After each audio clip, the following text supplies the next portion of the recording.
Picture this: you walk into a dark theatre, you settle into your seat, and the screen ignites.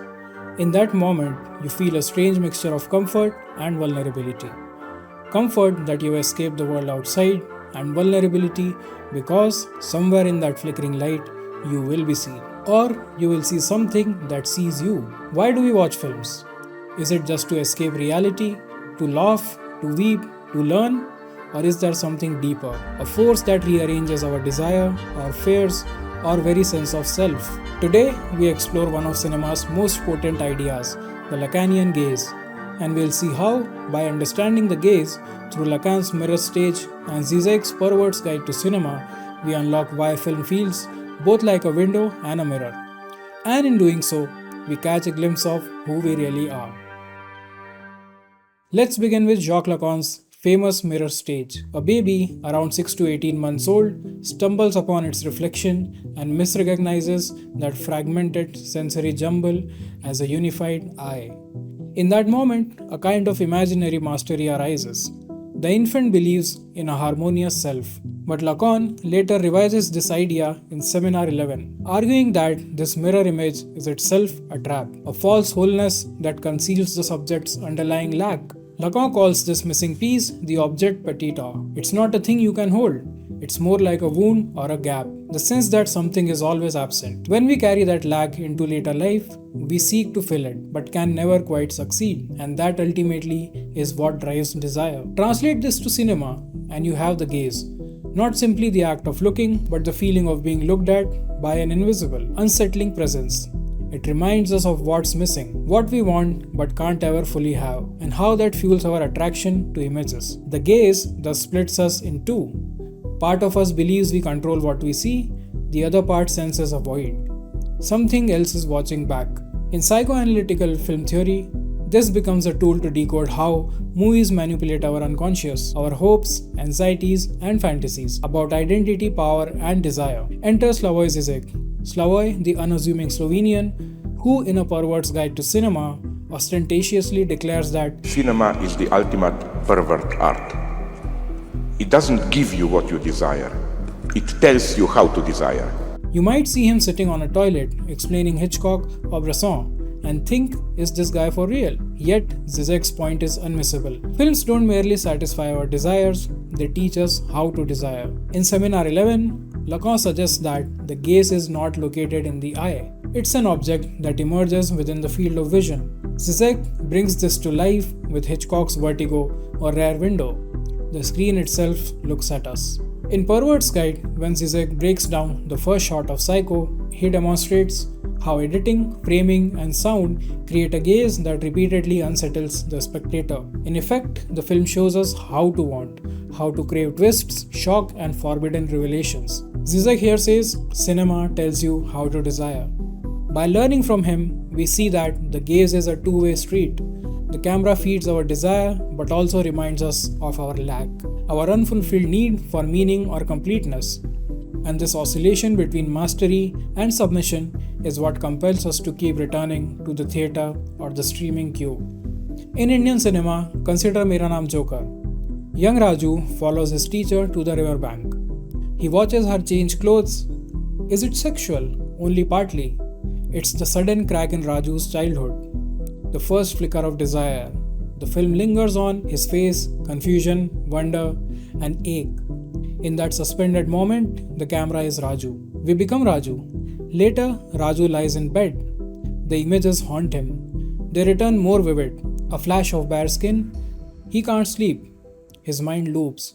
In Lacanian terms, this longing is the objet petit. The teacher becomes a symbol of what he can never have. It marks the birth of lifelong search, both for affection and self-understanding. Zizek, in Pervert's Guide, would point out that cinema constructs this moment. The measured cuts, the ambient score, they stage Raju's desire, teaching us as spectators exactly how to feel it.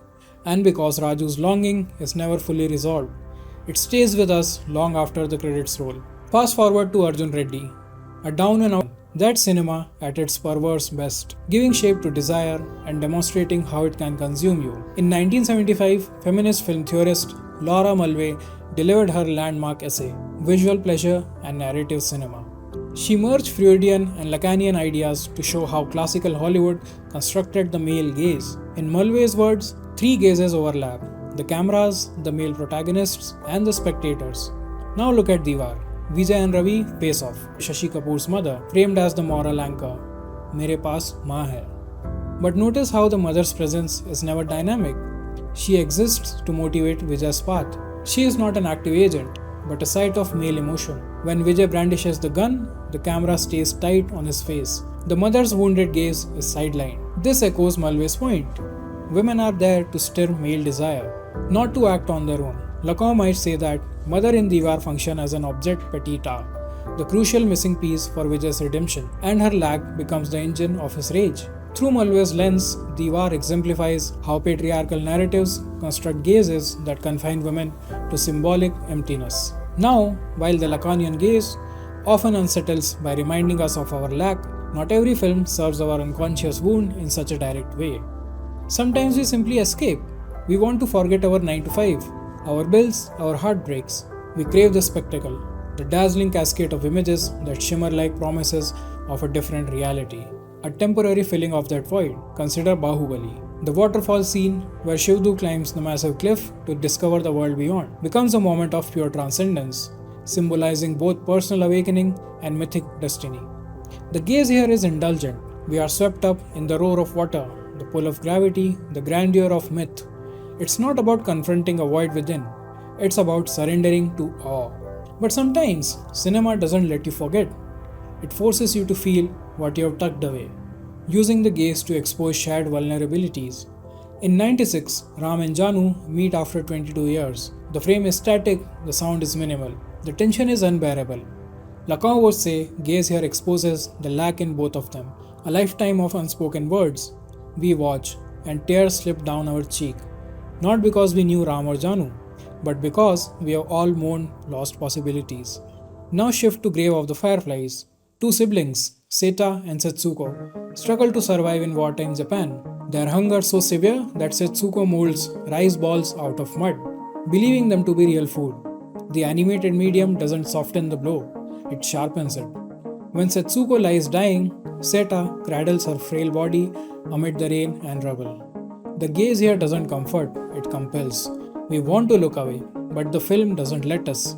It holds us in place, forces us to witness suffering without relief. It doesn't ask for empathy, it demands it. Then there's the animal's darker undercurrents. The father-son bond tangled with violence. In a hushed, dimly lit room, the father's disappointment is palpable. The camera holds on the son's trembling eyelids. He can't hide that longing for approval. We feel his shame, his hope, his dread. Lacan would argue the gaze here becomes the father's symbolic authority, an object petita that the son pursues, hoping to fill his own emptiness. Finally, look at Asghar Farhadi's A Separation. A quiet domestic scene spirals into moral chaos. The camera doesn't judge, it witnesses. Boundaries collapse, husband, wife, daughter, caretaker, each bound by clashing loyalties. The gaze here is ethical. We don't just observe their fractures, we feel implicated in them. What would I do in their place? The screen becomes a crucible where our own contradictions burn into clarity. Then there are films that satisfy our thirst for knowing. Films that treat the mind itself as a stage. They challenge, baffle, and refuse easy closure. In Lacanian terms, they beckon us towards the real, that which cannot be fully symbolized, making the pursuit of understanding itself a form of engaging with our lack. Consider Primer by Shane Carruth. Two engineers build a time machine in a suburban garage. No dramatic scores, just the hum of electronics. The narrative loops. You rewind, rewatch, scribble notes. Each new viewing reveals alternating timelines. The gaze here is a labyrinth. Lacan's object petita emerges as the truth about casualty always slipping away. You think you have mastered it until you realize you have merely entered a deeper loop of uncertainty. Christopher Nolan's Inception turns dreams into architecture, Asterian staircases, collapsing cityscapes, totems spinning endlessly. The gaze becomes recursive. Watching dreams within dreams, we begin to ask, are we still awake? For Lacan, the dreamscapes act like a mirror. It reflects our desire to master meaning, to pin down truth, but beneath that reflection lies the void, the real which resists closure. The spinning top doesn't stop because it can't. It embodies the impossibility of certainty. The gaze here traps us in a loop of fascination and doubt. Similarly, Andrei Tarkovsky's Stalker invites us into the zone, a place where science fails and the human soul is laid bare. The camera holds on corridors of decay, stagnant water, dilapidated walls. What is real? What is hope? The gaze here probes our existential void. It's not about solutions, it's about confronting our own emptiness. In Indian art cinema, consider Kammati Padam, a gangster saga folded into Dalit history. Flashbacks blend violence with memory. The gaze here is unflinching. We can't look away from caste oppression. A brutal beating plays out. The camera lingers on a shimmering Kochi, a fleeting memory of boyhood. The contrast wounds us. We are left to piece together the evidence that social trauma and personal guilt don't just coexist, they cast the same shadow. Cinema is also a vessel for collective memory, a mirror where communities see themselves, their history, their hopes. The gaze here can be less about individual lack and more about collective affirmation or shared understanding. These films can reinforce identity, inspire pride, or spark debate about who we are. Satyajit Ray's Pathir Panchali captures the rhythms of rural Bengal, the modest hut, the looming monsoon, the innocence of childhood. In an iconic scene, Apu and Durga chase a distant train through tall grass, their figures small against the vast landscape, embodying wonder and the inevitability of change. The gaze here is tender and reflective. It invites us to witness, to remember our own pasts. Durga's death, following a fever contracted during the monsoon, is portrayed with quiet restraint. The family's grief unfolds subtly, compelling us to confront fragility of life and the universality of loss. Vade, directed by Mari Selvaraj, follows the quiet unraveling and reweaving of a boy's inner world. Set in rural Tamil Nadu, the film resists spectacle. Its power lies in observing the mundane. The gaze here is not voyeuristic, it is reflective, mirroring the boy's evolving sense of self as he is exposed to caste, modernity, and loss. The camera doesn't just look at the child, it looks with him. His gaze is not yet corrupted by ideology, but it is slowly being shaped by systems, by longing, by inherited silence. The film doesn't offer catharsis, it offers witnessing. We are made to inhabit a gaze that is searching, tender, and uncertain. Much like the boy himself, a Dalit boy and an upper caste girl fall in love in rural Maharashtra in Sairaat. The camera often frames them from afar, reflecting society's strict divides. The gaze forces us to acknowledge caste's violence.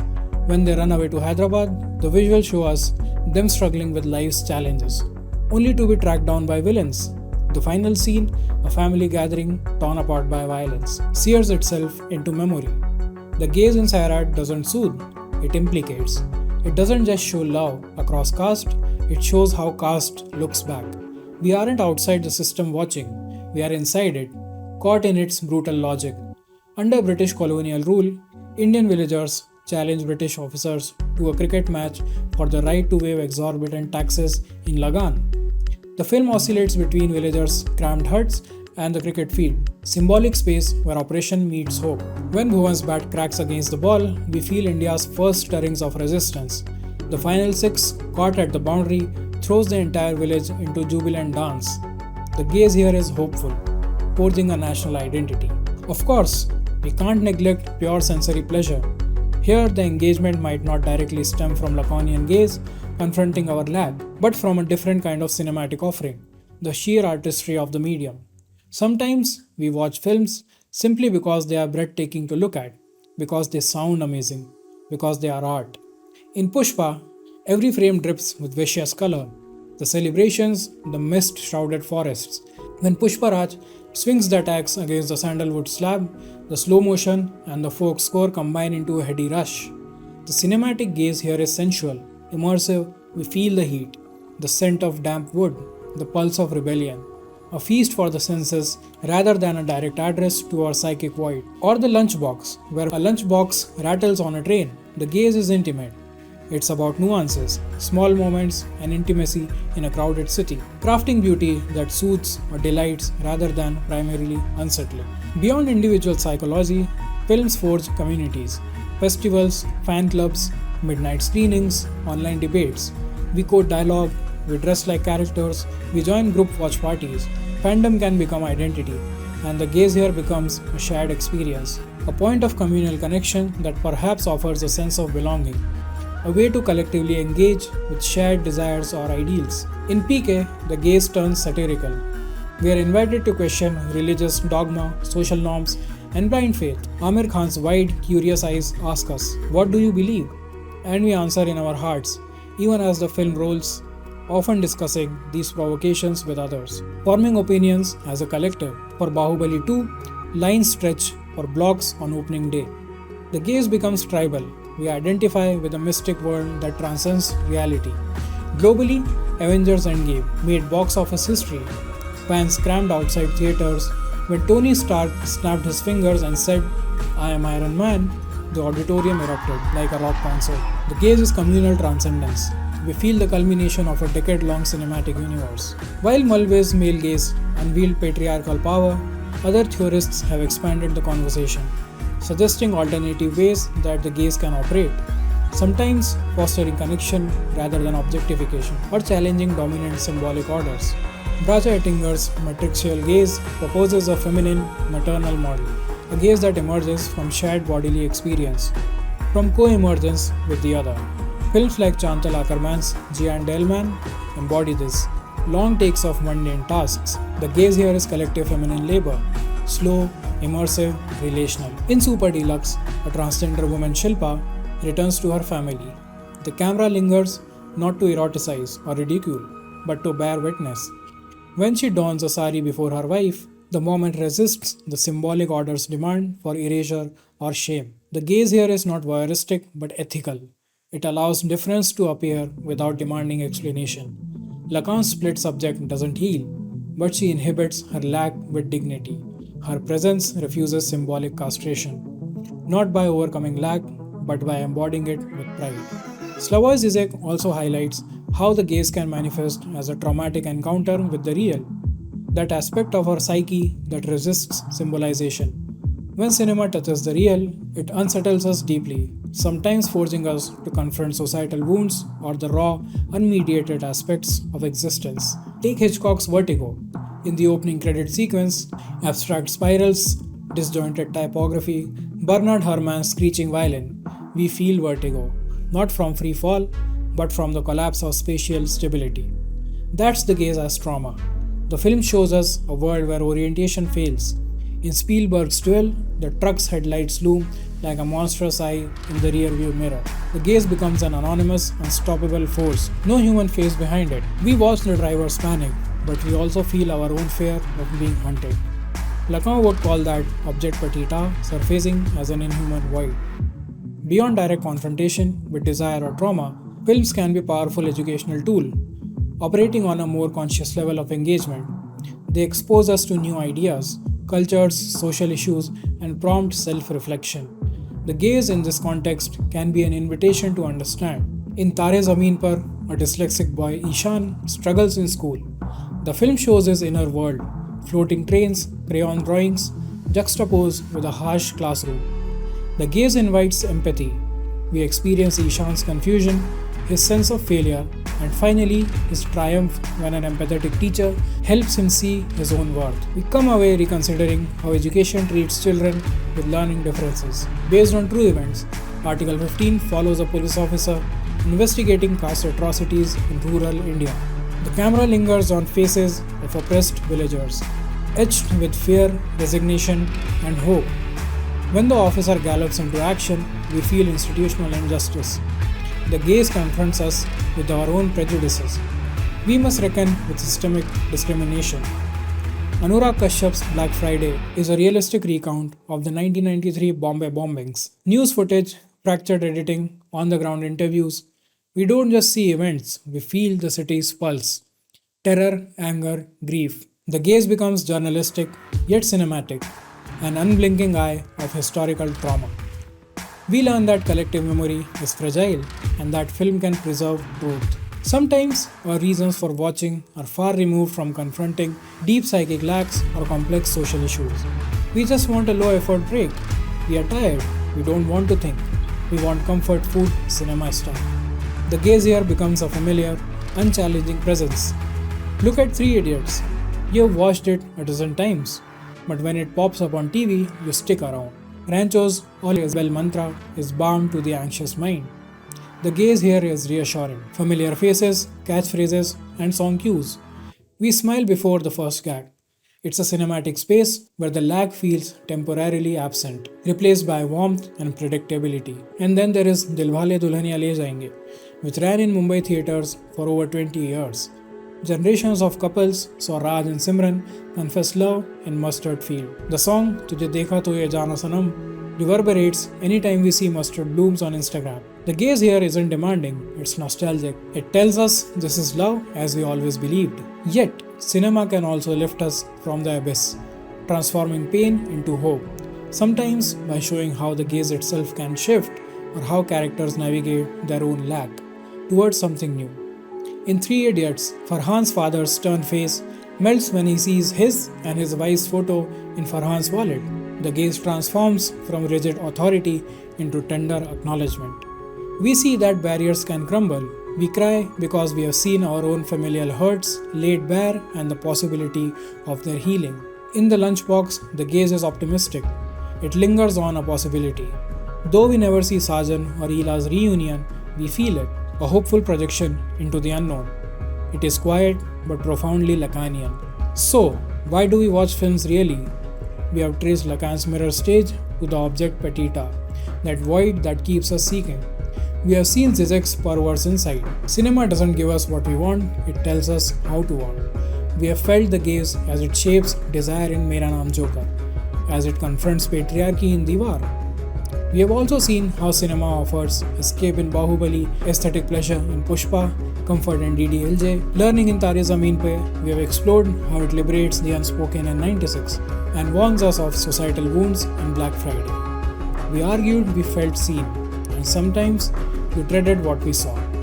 Cinema is both a mirror reflecting our inner voids, our wounds, our unspoken hopes, often through the unsettling power of the Lacanian gaze, and a window into worlds we have never known, emotions we long to feel, communities we crave to join, sometimes offering experiences that soothe, delight, or educate. So the next time you sink into that seat, remember, you're not just watching a movie, the movie is watching you.